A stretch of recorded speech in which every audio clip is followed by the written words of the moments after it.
za dibaca panjang. Ini kenapa kok za dibaca panjang? Kita lihat media gambar. Huruf fa termasuk kan salah satu daripada. Bismillahirrahmanirrahim. Assalamualaikum warahmatullahi wabarakatuh. Jika memiliki permasalahan belum lancar dalam membaca Al-Quran, kemudian merasa kesulitan di dalam memahami ilmu tajwid Al-Quran, marilah belajar mengaji Al-Quran di channel ini.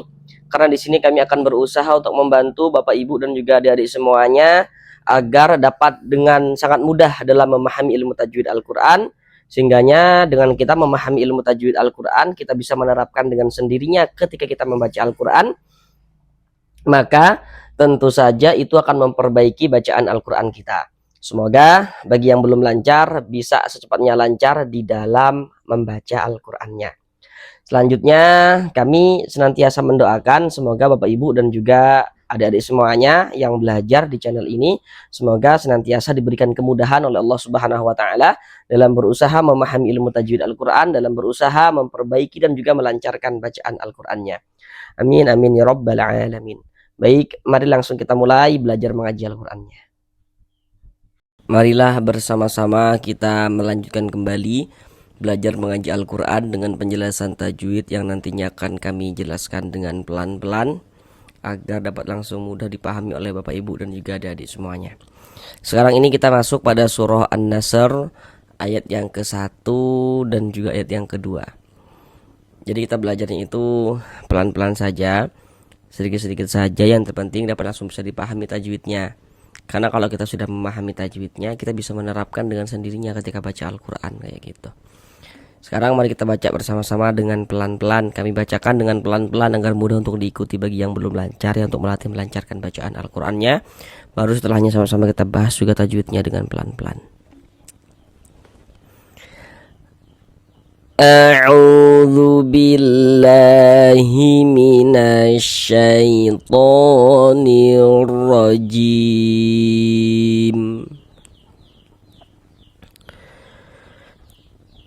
Bismillahirrahmanirrahim.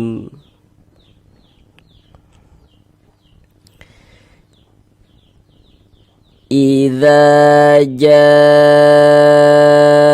nasrullahi wal fath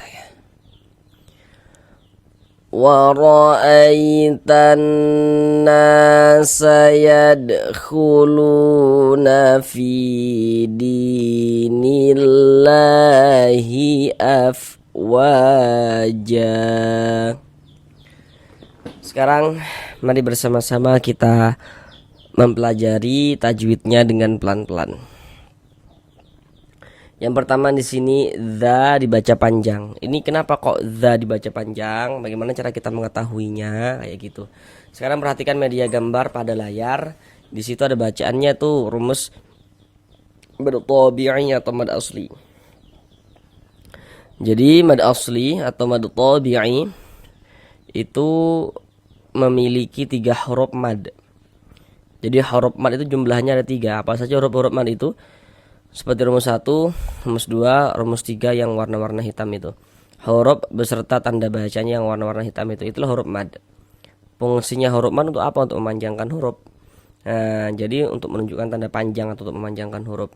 Kemudian nantinya di dalam Al-Qur'an itu pada mad tabi'i untuk memanjangkan huruf atau untuk menunjukkan bacaan panjang, nantinya huruf-huruf mad itu bisa ditulis dalam bentuk seperti rumus 1, rumus 2, rumus 3 yang warna-warna hitam itu. Yang maksudnya itu dia dari segi tulisan huruf madnya itu dia tampak untuk menunjukkan tanda panjang. Kemudian juga nantinya pada mad tabi'i untuk menunjukkan tanda panjang bisa juga huruf-huruf mad yang warna-warna hitam itu dari segi tulisan huruf madnya itu dia tidak tampak. Huruf madnya itu dia tidak kelihatan. Jadi huruf madnya itu hanya dikira-kirakan. Diberilah tanda-tanda panjang seperti rumus 1, rumus 2, rumus 3 yang warna-warna hijau itu. Sedangkan za dibaca panjang itu pembahasannya itu terletak di rumus 3 yang warna hitam. Sekarang kita berfokus kepada rumus 3 yang warna hitam. Di rumus 3 warna hitam kan di situ ada alif. Ada alif terus 3 warna hitam itu ya.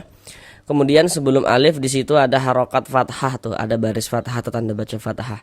Di bawah tanda baca fathah ada titik-titik. Nah, titik-titik di sana itu maksudnya nanti di situ letaknya huruf yang dibaca panjang yang memiliki harokat fathah itu tadi. Jadi kalau kita simpulkan dari awal, cara kita memahami rumus 3 yang warna hitam itu yakni apabila kita membaca Al-Quran itu bertemulah dengan alif.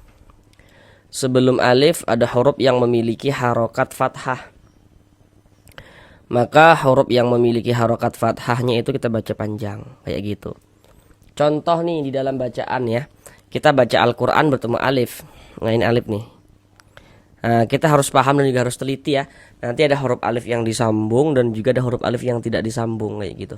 Baca Al-Quran kita bertemu alif. Sebelum alif sebelah sininya ada ini nih, ada harokat fathah nih, ada tanda baca fathah nih, baris miring nih. Karena di sini ada alif, sebelah sininya ada harokat fathah, ada tanda baca fathah, maka huruf yang memiliki harokat fathahnya dibaca panjang, sehingga dza dibaca panjang. Mad tabi'i panjangnya 2 harokat. Idza ja dibaca panjang. Nah ini namanya mad wajib muttasil, namun pada awalnya itu namanya mad tabi'i. Kemudian dari mad tabi'i dia berubah menjadi mad wajib muttasil karena ada sesuatu yang menyebabkan terjadinya perubahan, kayak gitu. Sekarang ini yang perlu untuk kita ketahui terlebih dahulu, kenapa kok ja dibaca panjang. Nah, ini pada dasarnya sama, kenapa kok ini dza ini dibaca panjang nih. Samalah kenapa kok ja ini dibaca panjang. Bedanya ini alifnya itu dia tidak disambung, kalau yang ini dia disambung. Bedanya itu. Nah, ini kalau baca Al-Quran kita bertemu alif nih. Ini alif disambung dengan huruf jim ya, ada alif. Sebelum alif sebelah sininya ada ini nih, ada harokat fathah, tanda baca fathah.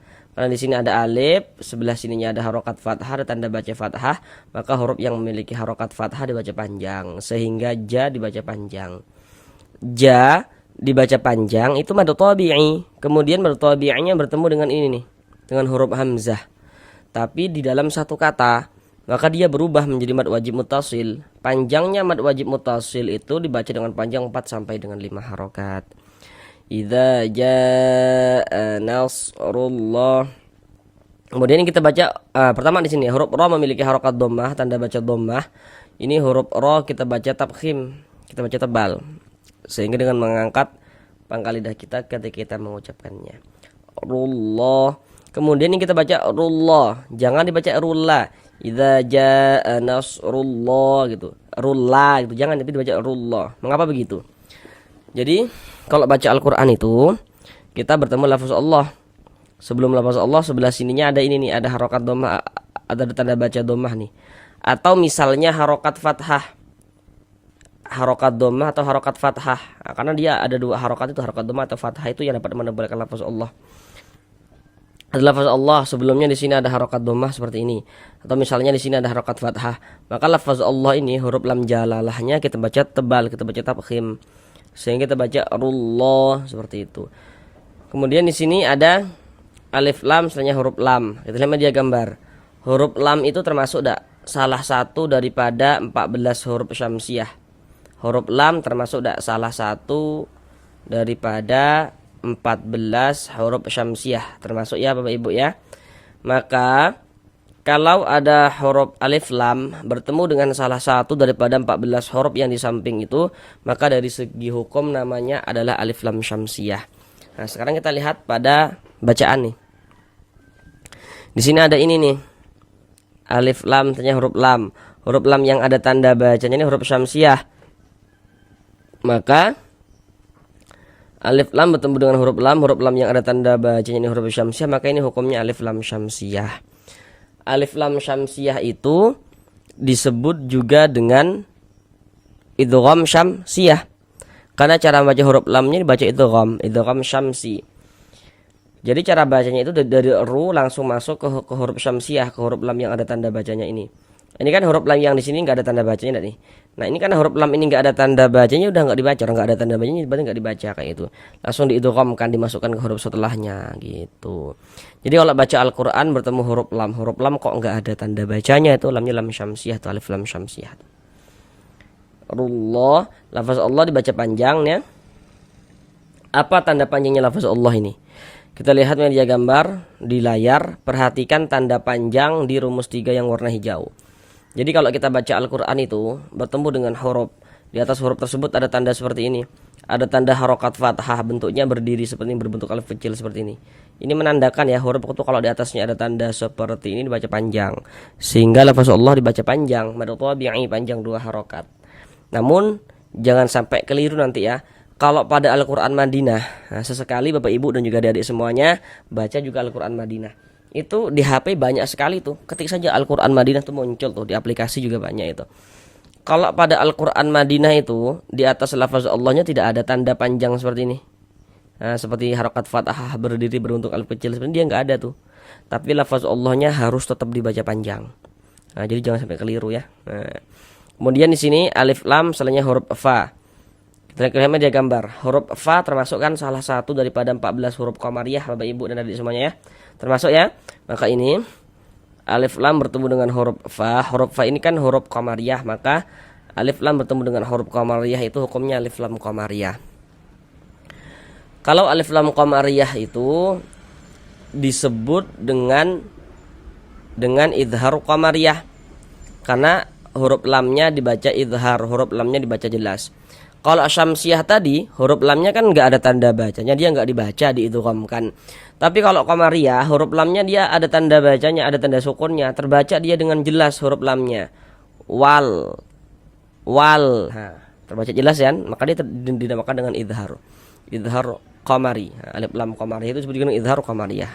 Kan huruf lamnya dibaca jelas, dibaca idhar qamari. Wal fath. Kemudian huruf ta ini dia sukun, terbaca seperti ini. Fath gitu ya. Ada nafas yang mengalir ketika kita mengucapkannya, karena di antara sifat huruf ta juga memiliki sifat hams. Sama lah kayak huruf han juga dia memiliki sifat hams juga. Nah, kemudian ini huruf H ini kalau kita berwaqaf berhenti di huruf H kita baca fath. Huruf H kita sukunkan, kita matikan. Jangan dibaca fathu, jangan ya. Kita baca fath gitu. Huruf H kita sukunkan, kita matikan. Kenapa kalau huruf H kita sukunkan, kita matikan? Jadi kalau baca Al-Quran berwaqaf berhenti di huruf yang enggak dibaca panjang, huruf itu kita sukunkan, kita matikan. Ini kita berwaqaf di huruf H enggak dibaca panjang.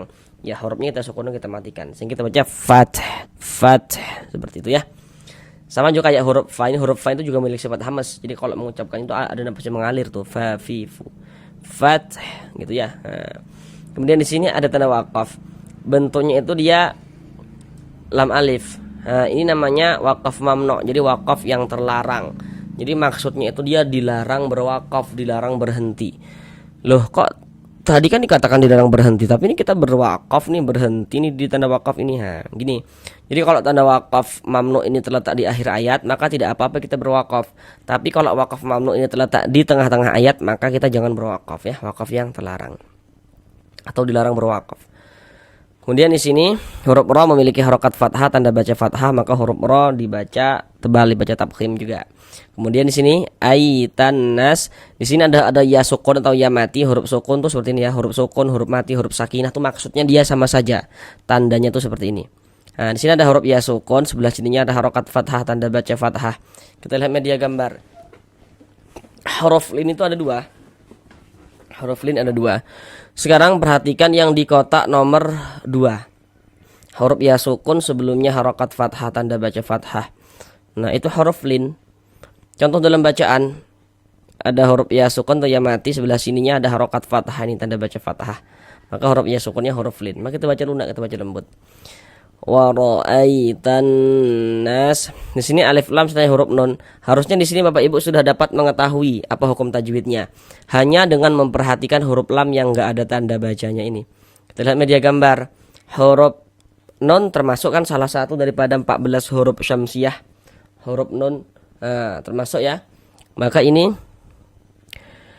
alif lam bertemu dengan huruf non ini huruf syamsiyah, maka hukumnya alif lam syamsiyah. Alif lam syamsiyah disebut juga dengan idgham syamsiyah.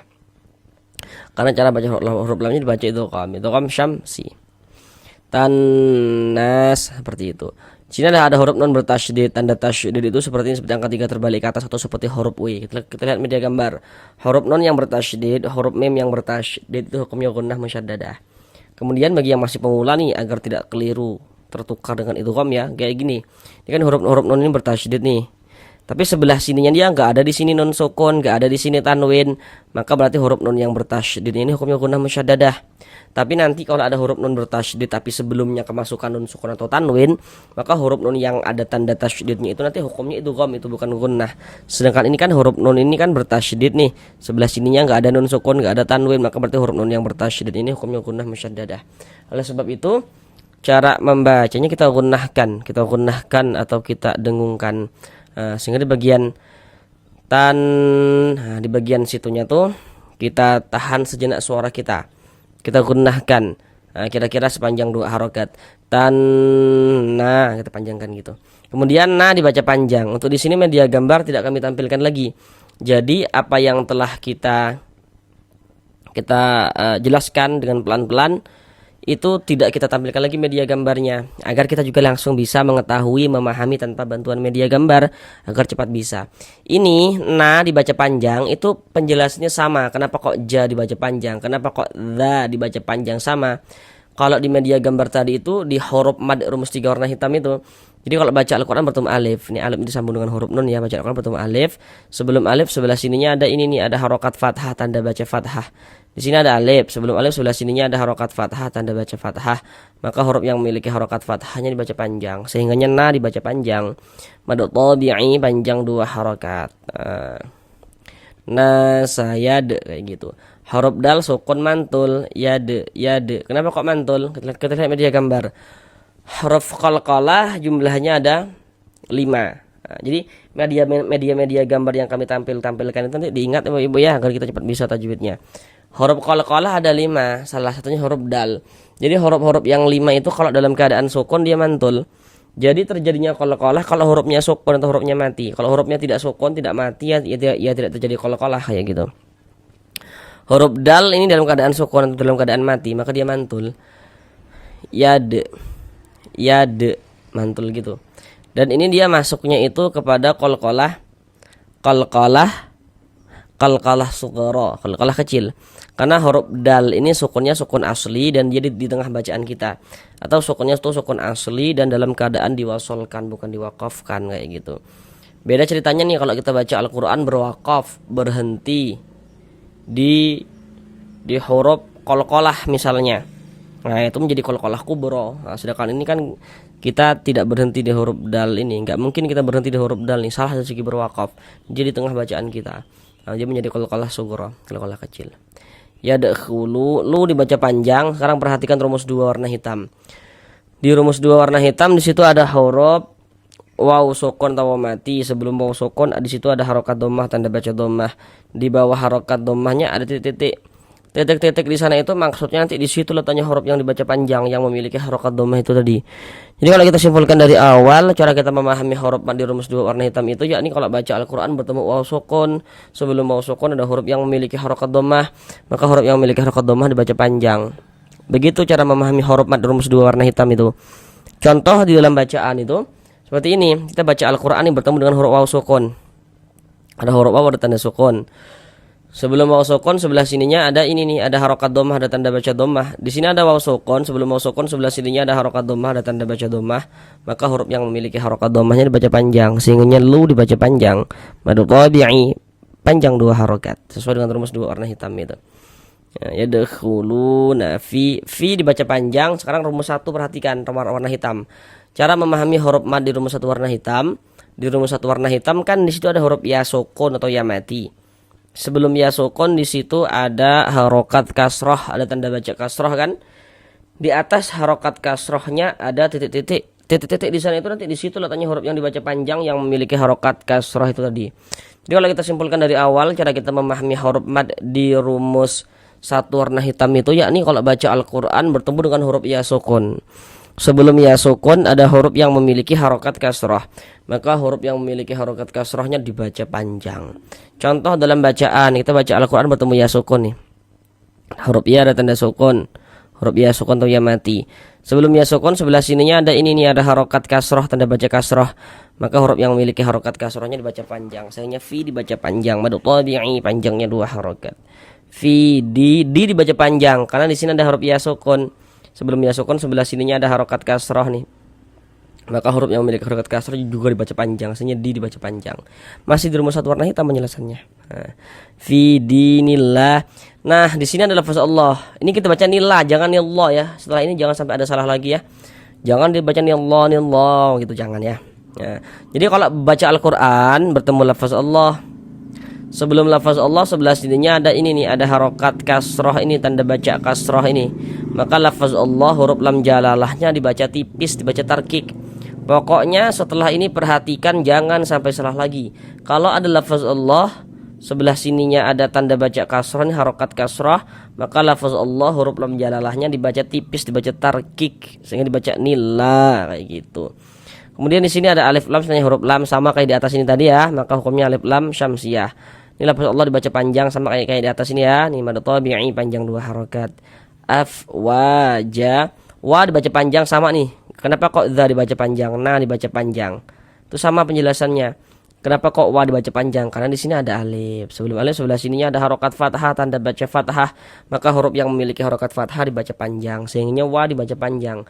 Mad tabi'i panjang 2 harokat. Kalau di media gambar tadi itu di rumus 3 warna hitam penjelasannya. Afwaja. Ini kita afwaja. Jangan dibaca afwajan atau afwaj juga jangan, tapi kita baca afwaja. Nah, jadi gini. Kalau ini namanya mad iwad ya, ini namanya mad iwad. Mad iwad itu dibaca dengan panjang 2 harokat. Jadi mad iwad itu terjadi kalau kita baca Al-Qur'an, kemudian kita itu berwaqaf, berhenti kita di huruf yang memiliki tanda baca fathatain. Berhenti di huruf yang memiliki tanda baca fathatain, maka di situ terjadi mad iwad, dikecualikan pada huruf ta marbuthah. Nah, ini kita baca Al-Qur'an nih, berhenti di huruf yang memiliki tanda baca fathatain, dan dia letaknya itu di akhir kalimat. Baca Al-Qur'an bertemu dengan huruf yang memiliki tanda baca fathatain, tanda baca baris 2 seperti ini. Nah, dia terjadinya mad iwad itu hanya pada huruf yang memiliki tanda baca baris 2 saja ya. Baca Al-Qur'an berwakaf, dia berwakaf tuh harus berwakaf, berhenti di huruf yang memiliki tanda baca baris 2 di atas huruf tanda baca fathatain. Nah, maka dia terjadi mad iwad di sana, dikecualikan pada huruf ta marbuthah. Mad iwad itu panjangnya dibaca dengan panjang 2 harokat. Nah, afwaja dipanjangkan 2 harokat seperti itu. Dikecualikan pada huruf ta marbuthah ya. Kalau pada huruf ta marbuthah dia tidak terjadi mad iwad di sana. Jadi cara membacanya, bunyi tanwinnya ditukar menjadi fathah. Maka dibaca afwaja, jangan afwajan, jangan afwaja, dibaca dengan panjang 2 harokat. Di sini ada tanda waqaf mamnu, sudah kita jumpai dari di atas nih ya. Sekarang mari kita ulang bersama-sama sekali lagi dari awal. Idza jaa nasrullahi wal fath wa ra'aitan nasa yadkhuluna fi dinillahi afwaja. Sampai di sini belajar mengaji Al-Qur'annya. Bertemu di pelajaran yang selanjutnya. Assalamualaikum warahmatullahi wabarakatuh.